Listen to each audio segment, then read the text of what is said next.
So hello guys, this is Abhishek Shah और मैं आज आपके लिए लेके आया हूँ बहुत ही फ्रेश टॉपिक और इस टॉपिक का नाम है पॉलीगॉन्स। तो मैं इस वीडियो में सब कुछ बताऊंगा पॉलीगॉन्स के बारे में, including it's definition, it's type and it's uses. तो इस वीडियो को पूरा देखिएगा, आपको सब कुछ समझ में आएगा इस टॉपिक के बारे में। तो चलिए चालू करते हैं। So let's start our topic and the name of the topic is polygons. Okay. So first of all, I am going to tell you what is the definition of polygons. Okay. A simple closed figure formed by the line segment in the same plane. तो ऐसा figure जो closed होना चाहिए और line segment से मिलकर बना होना चाहिए। तो लाइन सेगमेंट क्या होती है? लाइन सेगमेंट मतलब ऐसी लाइन जिसके दो एंड पॉइंट्स होते हैं, उसको मैं बोलता हूँ लाइन सेगमेंट। ठीक है। तो ऐसा फिगर जो क्लोज्ड हो और लाइन सेगमेंट से मिलकर बना हो, उसको मैं बोलता हूं पॉलीगॉन्स। ओके। तो इसका मतलब ये होगा, ये होगी लाइन सेगमेंट, दो एंड पॉइंट्स हैं इसके। ओके। एक लाइन सेगमेंट मैंने ऐसी ड्रॉ कर दी। ठीक है। ओके। तो दो लाइन सेगमेंट से मिलके क्या क्लोज फिगर बन रहा है? ये फिगर यहां से ओपन है, ये क्लोज नहीं है, मतलब दो लाइन सेगमेंट से मिलके क्लोज फिगर नहीं बनेगा। इसका मतलब मुझे एक लाइन सेगमेंट और खींचनी पड़ेगी। ये मैंने खींच दी, अब फिगर हो गया क्लोज्ड। तीन लाइन सेगमेंट से मिलके बना है क्लोज्ड फिगर। इसका मतलब क्या हुआ? मिनिमम मुझे 3 लाइन सेगमेंट्स चाहिए एक क्लोज फिगर बनाने के लिए। और इस क्लोज फिगर को मैं क्या बोलता हूं? मैं बोलता हूं इसको ट्रायंगल। इसका मतलब सबसे छोटा पॉलीगॉन कौन सा होता है? ट्रायंगल होता है। क्लियर हुआ? ओके। यहां देखो, polygon word comprises of 2 Greek words, poly plus gones. Poly means many and gones means angles, मतलब बहुत सारे एंगल्स से मिलकर बनता है पॉलीगॉन। देखो यहाँ पे एक ये एंगल, एक ये एंगल, एक ये एंगल, 3 एंगल्स है यहाँ पे। और फिगर्स बनेंगे जब क्वाड्रिलेटरल पढ़ेंगे हम, पेंटागन पढ़ेंगे, हेक्सागन पढ़ेंगे, तो बहुत सारे एंगल्स आएंगे। तो बहुत सारे एंगल्स से मिलकर जो फिगर बनेगा उसको मैं बोलूंगा पॉलीगॉन। क्लियर हुआ? चलो आगे बढ़ते हैं। So now let's understand regular polygon. Okay. So a polygon in which all the sides and all the angles are equal. तो ऐसा पॉलीगॉन जिसमें सारे साइड्स और सारे एंगल्स इक्वल होते हैं, उसको मैं बोलता हूं रेगुलर पॉलीगॉन। ओके। मैंने एग्जांपल के लिए यहाँ पे एक स्क्वायर ले लिया है। इस स्क्वायर में सारे साइड्स आपस में बराबर हैं। AB is equal to BC is equal to CD is equal to AD, सारे साइड्स बराबर है। ओके। और सारे एंगल्स कितने हैं? 90 डिग्री है, तो सारे एंगल्स भी इक्वल है। तो ऐसे पॉलीगॉन को मैं बोलूंगा रेगुलर पॉलीगॉन। रेगुलर का मतलब ही क्या होता है? बराबर। ठीक है। चलो अब देखते हैं sum of the interior angles. तो इसका फॉर्मूला होता है n-2 मल्टीप्लीकेशन में 180 डिग्री। n का मतलब होता है नंबर ऑफ साइड्स। तो उस पॉलीगॉन में कितने साइड्स हैं, ये मतलब होता है n का। ठीक है। तो मैंने एक एग्जाम्पल से समझाया, यहाँ पे एक ट्राइंगल ले लिया है मैंने, ट्राइंगल ABC। ओके। तो इस ट्राइंगल में कितनी साइड्स है? 1, 2 एंड 3। तो n की वैल्यू ले ली मैंने यहाँ पे 3। ओके। अब फॉर्मूला में मैंने पुट कर दिया है n is equal to 3, 3 minus 2 into 180 degree. 3 minus 2 होता है 1 इंटू 180 डिग्री, तो आ गया 180 डिग्री। इसका मतलब क्या हुआ?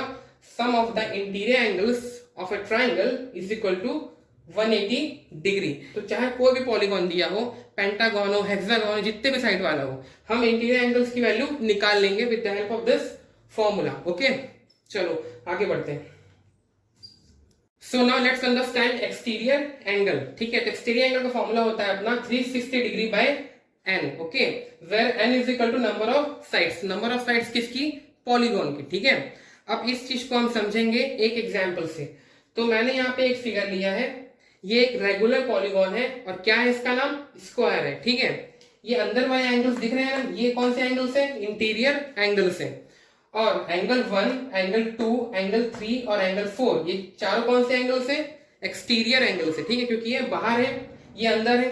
ठीक है। इसलिए मैं इनको एक्सटीरियर बोलता हूं। चलो स्क्वायर के अंदर कितनी साइड्स होती हैं? 4 होती हैं। तो n की वैल्यू लेनी मैंने यहाँ पे 4। ठीक है। अब अगर आपसे पूछता है कि एक्सटीरियर एंगल की वैल्यू निकालिए, तो आप क्या करेंगे? डायरेक्ट पुट करेंगे n की वैल्यू उस फॉर्मूले में। ठीक है। यहाँ n की वैल्यू 4 थी, तो मैंने डायरेक्ट पुट कर दिया n की वैल्यू 4 यहाँ पे। तो 360 डिग्री बाय 4 कैंसिल हो गया, 90 डिग्री आ गया। ठीक है। इसका मतलब क्या हुआ? एंगल 1 की वैल्यू कितनी आई? 90 आई।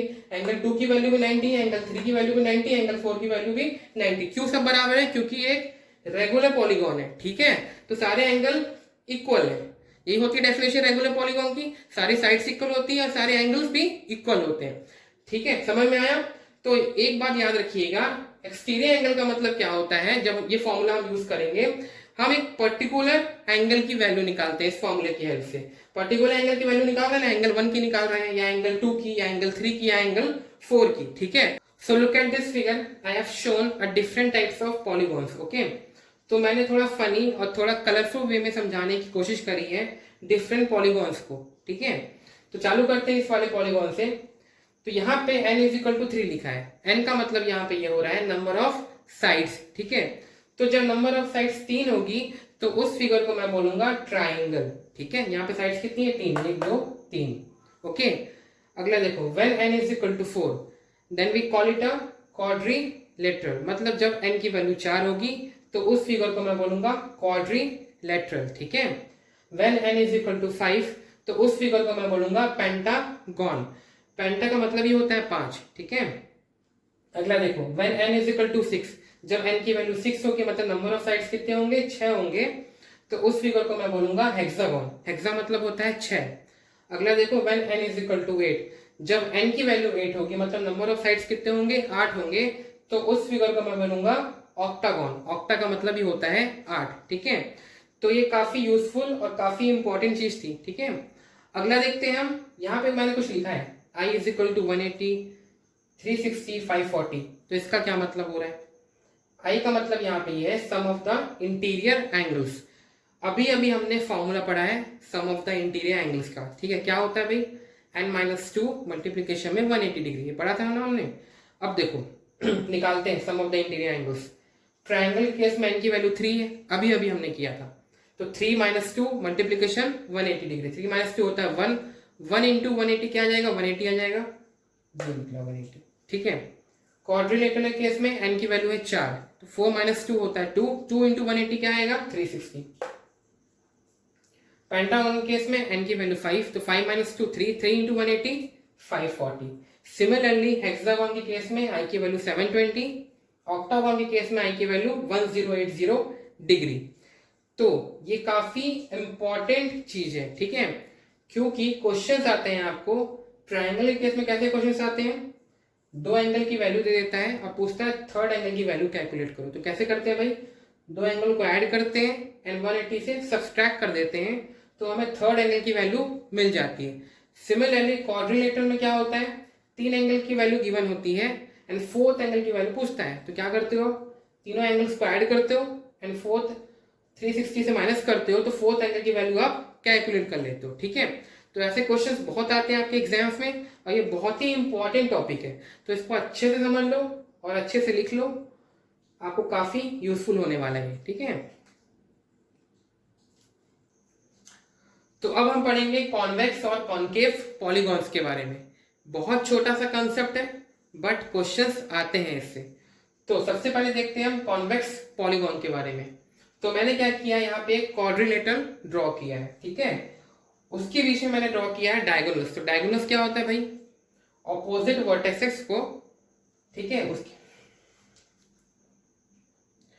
अब हम पढ़ेंगे कॉन्वेक्स और कॉन्केव पॉलीगॉन्स के बारे में। ठीक है, बहुत छोटा सा कंसेप्ट है बट क्वेश्चंस आते हैं इससे। तो सबसे पहले देखो कॉन्वेक्स पॉलीगॉन्स। ठीक है, तो क्या किया मैंने, एक क्वाड्रिलेटरल ड्रॉ किया है, उसके बीच में मैंने क्या किया, डायगोनल्स खींचे। डायगोनल्स क्या होते हैं भाई? ऑपोजिट वर्टेक्सेस है, उनके बीच में एक लाइन ड्रॉ करो, उस लाइन को मैं बोलूंगा डायगोनल। ठीक है, तो ये दोनों वर्टेक्सेस अपोजिट है, इनके बीच में मैंने एक लाइन ड्रॉ कर दी, इसको मैं बोलता हूं डायगोनल। सिमिलरली ये भी एक डायगोनल है, ये वर्टेक्सेस अपोजिट है। ठीक है, अब देखना क्या है आपको, ये जो डायगोनल मैंने बनाया है वो फिगर के अंदर बन रहे हैं या बाहर बन रहे हैं। तो देखो ये डायगोनल्स जो है फिगर के अंदर बन रहे हैं, ऑब्वियस बात है, बाहर तो बन नहीं रहे। ये फिगर है अपना, इसके अंदर बन रहे हैं डायगोनल्स। ठीक है, तो जब डायगोनल्स फिगर के अंदर बनते हैं तो उस टाइप के पॉलीगॉन्स का मैं बोलता हूं कॉन्वेक्स पॉलीगॉन। क्लियर हुआ? ठीक है, अब कॉन्केव में आओ।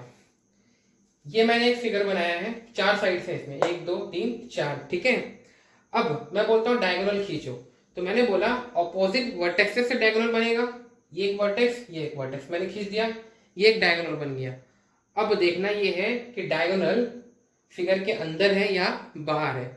फिगर मेरा कहाँ है, ये और ये मेरा फिगर है, बट डायगोनल कहाँ बन रहा है, आउटसाइड द फिगर बन रहा है। ठीक है, तो जब डायगोनल आउटसाइड द फिगर बनेगा तो उस टाइप के पॉलीगॉन्स का मैं बोलूंगा कॉनकेव पॉलीगॉन। यही बस कंसेप्ट है इसके बीच में। ठीक है, अंदर बने तो कॉन्वेक्स, बाहर बने तो कॉनकेव। क्लियर हुआ? So if you find this content useful, press the like button below. Do share this video as much as you can.